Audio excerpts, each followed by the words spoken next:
પરીક્ષા આ માત્ર એક શબ્દ નથી, પરંતુ દરેક ઉમેદવારના વર્ષોની અથાગ તપશ્ચર્યા, માતા પિતાની અનંત આકાંક્ષાઓ અને દેશના ઉજ્જવળ ભવિષ્ય તરફનું પહેલું પગથિયું છે. આ વ્યવસ્થાને જાળવવી અને દરેક ઉમેદવારની વર્ષોની મહેનતને યોગ્ય સન્માન અને ન્યાય આપવો એ જ સરકારની પ્રાથમિકતા રહી છે.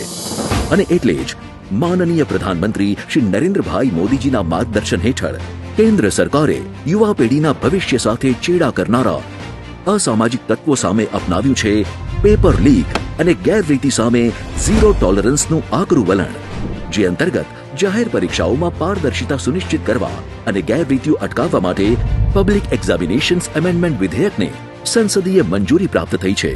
પરીક્ષા વ્યવસ્થા સાથે ગેરરીતિ કરનારા ગુનાહિત તત્વો સામે 10 વર્ષ સુધીના કારાવાસ અને ₹10 કરોડ સુધીના આકરા આર્થિક દંડ સહિતના અત્યંત કડક દંડાત્મક પગલાં લેવામાં આવશે.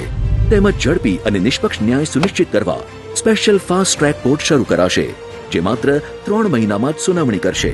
પેપર લીક અને ગેરરીતિ સામે કેન્દ્ર સરકારના ઝીરો ટોલરન્સના આકરા સંકલ્પથી જ મળશે દરેક મહેનતુ ઉમેદવારને પારદર્શી પરીક્ષા અને સુરક્ષિત ભવિષ્યની ગેરંટી.